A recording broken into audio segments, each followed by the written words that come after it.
Hello mga idol, nandito na naman po tayo, no? Pag-uusapan na naman natin itong mga kalukuhan at katarantaduhan na sinasabi nitong isang angkor tungkol po kay Senador Marcolita. Ayan, shoutout sa lahat ng ating mga viewers, mga DDS dyan, shoutout po sa inyo.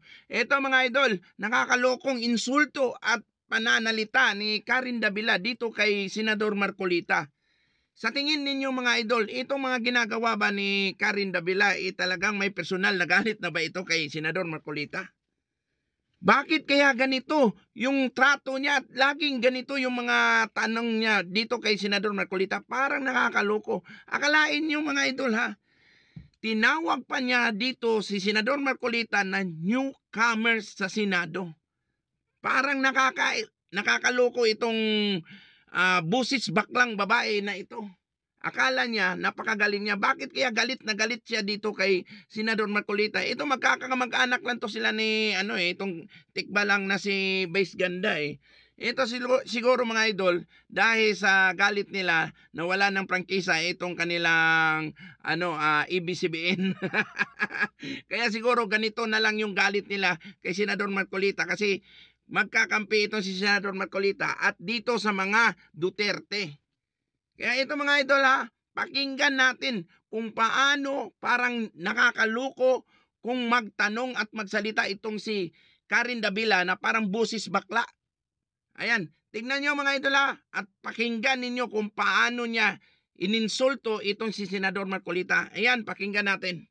Okay. And I wanted to ask you, before you move, Yes. newcomer, Senator Marcoleta, no, who scored very strongly in the Senate race, but he's a newcomer, and I don't think historically a newcomer's ever been given the Senate Blue Ribbon Committee. No? I mean, it doesn't mean he'll do a bad job, not at all, but it's a surprise to many that a newcomer is the chairman of the Senate Blue Ribbon Committee, and some have said it was your way to essentially court and win over the Duterte bloc. What are your thoughts? How did that happen? Again, Karen, that's par for the course because I think these accusations were raised during the campaign for Senate presidency. Senator Marcoleta is not a newcomer. In the Senate perhaps, but not in the House. Nakasama ko si Senator Marcoleta nung nasa Kamara pa lamang ako. So he's been in Congress for quite some time. He's a litigator, he's a practicing lawyer, and I think neophyte or not, he will do a good job as the Blue Ribbon Committee chairperson and raise the flag of the institution through his stewardship of this committee. For me, Karen, hindi naman kapansanan ang pagiging bago eh. Hindi rin lamang yung pagiging matanda na. Pantay-pantay lang kaming lahat sa Senado. Bago man o luma, matagal man o ngayon lang. We are all senators elected. So ayun mga idol, napakinggan po natin. Sa tingin ninyo mga idol, bakit kaya ganito itong galit na lang ni Karen Davila dito kay Senador Marcolita? Bawat tanong niya, bawat salita niya ay parang nakakaloko at nakakainsulto po dito kay Senador Marcolita.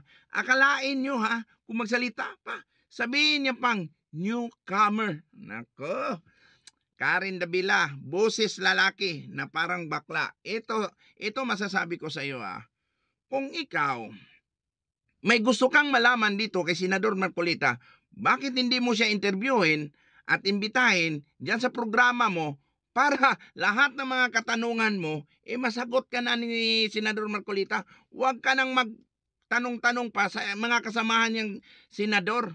Dahil lahat naman ng mga sagot nila sa kanila, talagang kakampihan nila si Senador Marcolita kasi alam naman nila kasama nila yan. At isa pa, si Senador Marcolita, siya po ang humawak ng Blue Ribbon Committee ngayon. Kaya lahat ng mga katanungan mo, lahat ng mga ukos-pukos mo o galit mo dyan kay Senador Marcolita, interviewin mo yan siya, imbitahin mo dyan sa programa mo, para naman matapos na yung mga problema mo o sakit ng mo dyan, yung butsi mo dyan, para naman matapos na yung mga kabalbalan na ginagawa mo. Ikaw busis na lalaki ka tingnan natin kung makaharap mo si Senador Marcolita kung ano masasabi mo. Baka dami mo namang hukus-pukos na kunwari magaling ka na naman, no?